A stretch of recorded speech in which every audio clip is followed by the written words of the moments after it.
Ja sam Natalija Lukačević, rodila sam se u Francuskoj. Mama mi je Španjolka, upoznala se s tatom, on je bio veslaš u tadašnjoj reprezentaciji Jugoslavije i upoznali su se na jednoj regati. Tad se on vratio u bivšu Jugoslaviju, naravno, dopisivali su se i tako se rodila ljubav i evo mene. I rođen je tad i moj brat, I 3 godine prije. A on je rođen 3 godine prije. 3 godine prije, tako. A koje je onda on godište? 68. Znači sa 71. Da, Da sam u cvijetu mladosti. da, to je bilo trik pitanje da otkrijem. Nema problema. Ne skrivam godine. I onda je mama došla živjeti u Hrvatsku, je? Tako je, tako je. Došla je tu živjeti, bilo je jako teško. Nije se mogla priviknuti na mentalitet jednog otoka, na zatvorenost otoka, pogotovo u tim godinama kada nisu ni ceste bile kako treba, nisu bile trgovine, to je njoj bilo jako teško. U biti nikad nije ni prihvatila život tu. Evo, koliko ja znam, uvijek je bila onako tužna. A je naučila hrvatski uopće? Da, savršeno. U stvari ona je baš pričala u dijalektu. Tako da ljudi koji ne znaju da je Španjolka nikad ne bi rekli da je Španjolka. Znači ona je baš domaći čakavski pričala. Baš čakavski. Odlično. I onda je kako je to teklo, odgoj i sve, kasnije ste vjerojatno tu završili osnovnu pa srednju isto na Rabu ili? Tako je. Odgoj je bio naravno polušpanjolski sa svim španjolskim običajima, tako da recimo u ono vrijeme koje je bilo, mi prije Božića nismo išli u školu, tako je bilo u Španjolskoj, ona nije dozvoljava da se ide, jer smo u Španjolsku ima mišovito španjolsku, hrvatsku, jugoslavensku hranu, ali to je to bilo. Jeste onda često posjećivali Španjolsku tamo, ili? Nažalost ja ne, zato što smo mi išli u školu. Oni kad bi odlazili u Španjolsku, to je trajalo oko 3 tjedna, tako da nismo mogli toliko izostajati škole. Tako da u stvari od kad smo došli tu više nikad nisam bila u Španjolskoj. Ali tamo imate neku rodbinu da vas posjećuje tu? Imamo rodbinu, dopisivali su dok je ona bila živa, jedni rođaci su čak bili tu i nakon toga su prekinuli. Ona je umrla prije 7 godina i onda su prekinuli pisanje, nisu više ni došli, eto tako da. I kako onda to razdoblje fakulteta bilo? To je bilo tamo 90-ih, vjerojatno, je li? Tako je, 91. sam se upisala na Katehetski institut pri Teološkom fakultetu u Zagrebu, a sve to stvari bilo je slijed okolnosti jer sam bila povezana sa fratrima. Od kad sam mala nekako sam krenula u samostan, stvarno se niti ja ne sjećam, valjda me Bog poveo u samostan, tad sam se povezala sa pokojnim fra Maksom Vlašićem i uz njega sam rasla u vjeri. I Bog je u moje srcu sadio ljubav prema vjeri, prema Bogu. Bog je jednostavno tako to odradio. Tako da je to meni bilo sasvim normalno krenuti. Ja sam izrazila želju da bi ja voljela tako nešto radi kao što on radi. I onda mi je on rekao, postoji ti ta i ta škola i tako sam završila. To su ovi naši kamporski fratri samo. Tako je. Super. I onda je, da sad počnemo zapravo to zbog čega smo se našli, je to krenulo, ajmo reći, taj studij u biti bilo radi fratara, a ne radi multiple skleroze, jel? Naravno, studij nikakve veze nema sa multiple, ja sam studirala, nisam znala da sam bolesna, udala sam se, rodila djecu i tek onda je nastupila multipla. A kad ste to točno skužili da imate multiplu sklerozu? Znači, to je bilo 99. godina, to je bilo ljetno doba. Po noći sjećam se da sam se probudila i imala sam osjećaj utrnutosti desne ruke i noge. Onako kao kad spavaš na toj strani pa ti to utrne. Ustala sam iz kreveta, pa nije mi bilo jasno, pa naterala. I onda ujutro je jedan koji je bio gost u našoj kući, to je bio doktor. On me kao pregleda i tako, kaže on meni, to ti stiglo neki mišić iz tega i sam ta se isto bavila rekreativno trčanjem. Onda me on masirao i tako. Međutim, ništa na bolje i negdje nakon 3 dana pojavile se dvoslike. Mislim da u tom trenutku sam taj doktor već shvatio o čemu se radi i onda mi je rekao da mi preporuča da idem u bolnicu. Znači, to je bilo negdje 28.99. kad sam krenula prvi put u bolnicu. A dvoslike su ča točno? A dvoslike su znači kada sada te ja gledam, a vidim 2 tebe. Aha. Vidiš duplo. Evo, da. To su dvoslike. Ako zatvoriš jedno oko, vidiš normalno. A kad gledaš sa 2 ovako, onda vidiš 2 slike. I onda su krenule te dijagnoze tad? Onda su krenule procedura cijela, sve što rade i ta prva dijagnoza je bila encefalitis disseminata, nisam znala šta znači. Samo se sjećam da sam pitala doktorice, a mogu li ja nastaviti trčati? I njezine riječi su mi onako sjele, rekla mi je, trči dok možeš. To kao da mi je stavila neki pečak koji mi je stalno bio u glavi. Zašto to dok možeš? A je onda to od početka se znalo da je to multipla skleroza? Pa vjerovatno su oni znali, vjerovatno su znali, ali su u to vrijeme to tako imenovali. Iz kog razloga ne znam. Tad još nismo bili u EU, možda radi lijekova, stvarno ne znam koji je razlog bio. I kako onda je izgledalo to privikavanje, taj početni život, recimo sa multiplom? Je to bilo jako teško, uopće se priviknuti na to i slično? Pa, ne mogu sad da je to bilo privikavanje, u biti je to bilo prihvaćanje.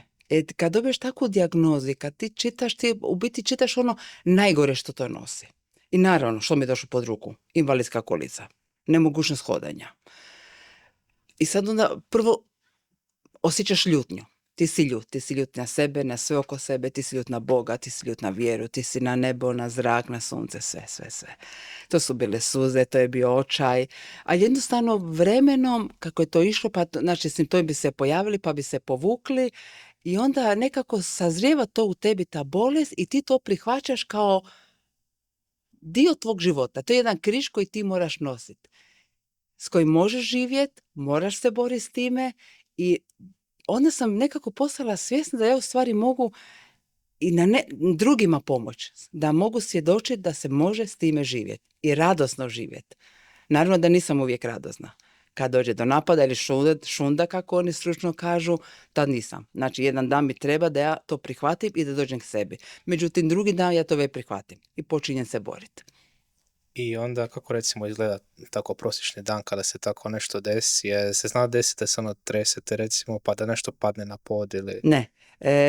Prvi dan kad to, znači ti se uglavnom 90% je to po noći, kad se probudiš ujutro shvatiš da nešto nije u redu, sad naravno znam da je to i uglavnom prvi dan osjećaš stvarno veliki umor.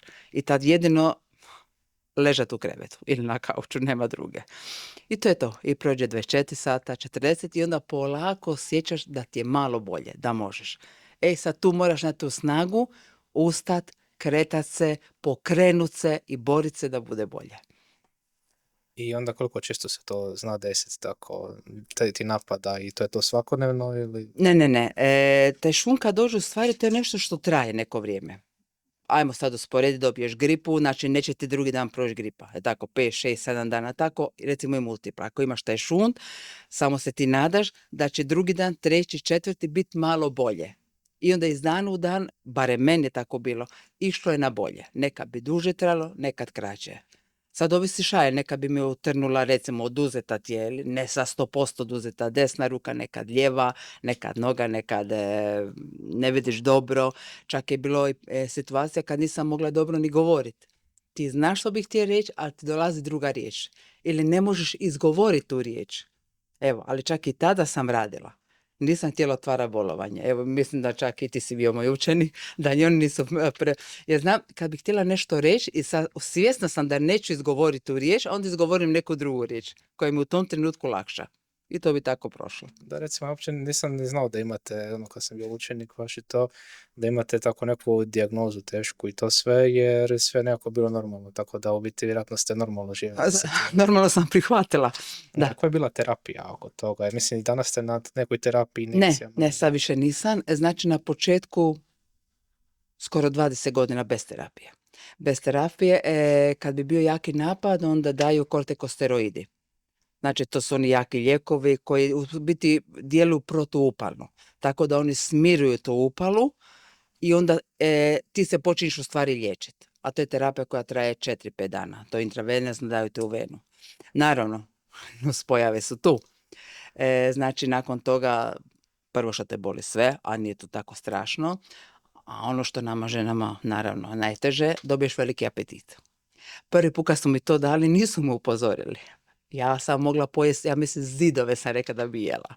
I ja mislim, u tom trenutku sam se ja zdebljala 20 kila. Katastrofa.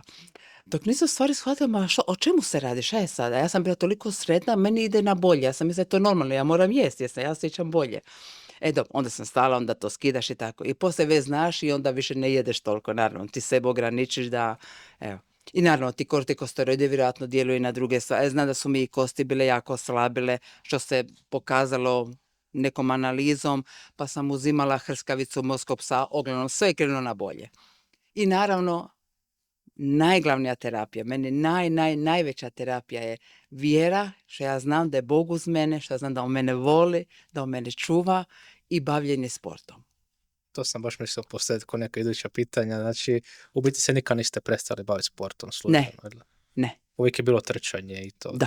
Rekreativno nisam veliki trkač, ne mogu ja napraviti ne znam koliko kilometara, najviše je bilo onaj Wings for Life kad sam trčala, mislim 12 kilometara, ne znam kako sam to istrčala. Evo, plivanje, to je to, vožnja bicikle. Inače, vjera je u biti najviše to utjecala kasnije. Ako ste prvo bili ljuti u biti na Boga i sve, Da, ali... jako. Čak nisam pričala s njim neko vrijeme. Da. Možda to i tako namjerno bilo posloženo da u biti se dođete do fratara, da Naravno. vam sad bude lakše. Naravno. Kako je bilo odgajati recimo djecu sa multiplom? Je bila neka, je to bilo malo čudno njima? Svoju djecu? Da. Taj prvi napad je bio kad su oni bili skroz mali. Znam da je mala još bila u stolici kad sam je hranila i tako, nisam mogla, ruka mi je drhtala, kako je bila oduzeta, tako da nisam dobro. Ja? Jedno smo išli na put u Bosnu i tamo sam dobila šund i onda sam shvatila da je to trenutak kad ja njima moram reći. Ja njima odmah nisam rekla. Onda smo sjeli i ja sam njima to, a ja sam to njima ispričala kao što sad pričam, laganini. Nikakvo zastrašujuće. Mama ima to i to. Može se dogoditi to i to, ali mama će biti bolje. I to nije smrtonosno. U redu, sve u redu. I oni su to lagano prihvatili? Lagano. Čak kad bi znam da se jedno dogodilo, bili smo u Zagrebu, valjda, baš na pregledu. Na povratku imala sam napadaj, valjda je muž zvao njih, oni su, već su tad bili malo veći, dočekali su me, spreman kauč, zvono da mogu zvoniti ako mi bude loše, keksići, sok, sve su mi, to je bilo njima normalno. I kako onda sad imate vjerojatno i podršku zajednice i neke udruge i tako, vidim na majci da je to vjerojatno to. Je, kao da, to sam se priključila, tako je. To je lokalna udruga ili? Lokalna udruga ili? Ne, to je, u biti to je udruga, to je nacionalna u Hrvatskoj. Znači, oni jednom godišnje u 5. mjesecu skupljamo korake, hodamo za one koji ne mogu. Evo, i kad sam to bila čula jednu godinu, onako negdje u medijima, ja kažem, pa zašto ne bismo mi na Rabu hodali? Ima i nas koji smo bolesni, a vjerovatno će se neko priključiti. Prva godina ne znam koliko nas je hodalo, pa druga godina sve više, onda svi ljudi dobiju majicu i prohodamo. Ove godine preko 50 nas je bilo. Prošle godine smo prehodali najviše u Hrvatskoj. Najviše koraka smo skupili, zahvaljujući mojoj ravnateljici Ana Mariji Šarin, koja je potaknula da se i škola priključi, učenici, profesori, svi smo hodali. Upravo zbog toga Nacionalni dan multiple, koji je 26.10. odvijat će se na Rabu. Dolaze predstavnici iz raznih gradova, oni će boraviti na Rabu, bit će u Šarengradu štand gdje će pokušati prikazati ljudima kako žive sa multiplom. Koliko znam, hodat će ljudi sa nekakvim opterećenjem na nogama, tako da se osjeti kako je nekada teško. U bolnici Kampo će biti predavanja popodne 26. a o tome će biti plakat, pa će bit će obavješteni svi. Dobro. A udruga pomaže, vjerojatno osvješćuje tu nekakvu multiplu sklerozu, ali vjerojatno i pomaže na neki način isto vama, ili?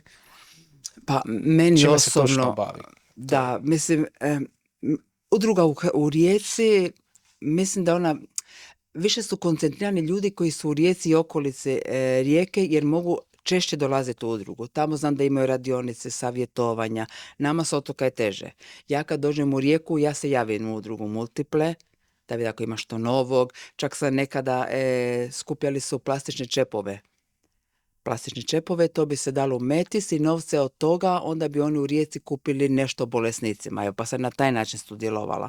Poslije sam se uključila sa ovom akcijom. Evo, sad ne mogu ja reći, oni meni nešto pomažu, ne znam na koji način, financijski, ne. Evo. Ne, mislim... Ali savjetodavno ili uz podrška, oni su tu. Ili ako nešto treba, ja ih mogu nazvat, oni će dati svoj odgovor, pokušati pomoć. A u biti kao konzultacije. Tako je. I podrška, znaš da imaš nekog. A pomažu možda ljudima oko zapošljavanja i takve stvari? Ili? Pa, pretpostavljam da. Evo, stvarno nikad nisam pitala ništa, jer mi nije treba, zaposlena sam u školi kao vjeroučitelj i nikad nisam trebala nešto pa da bih pitala. I još predzadnje pitanje, jeste ikad zbog toga, ajmo reći, nekako misli da Kao ne zbog čega meni, nego da sad život ima manje smisla ili Ne. nešto o tome. Ne. Život mi ima više smisla. Imam više smisla zato što ga cijenim i što volim život. I stvarno uživam u životu, uživam u svim stvarima koje me okružuju. Uživam u prirodi, uživam u moru, uživam u školi, uživam sa prijateljima. Divno. Uživam u crkvi, uživam pjeva sa zborom. Divota. Znači, se to nije desilo, možda ne biste cijenili toliko to. Možda ne bi cijenila. Možda bi bila drugačija, možda bi bila bolja, možda bi bila gora, ne znam.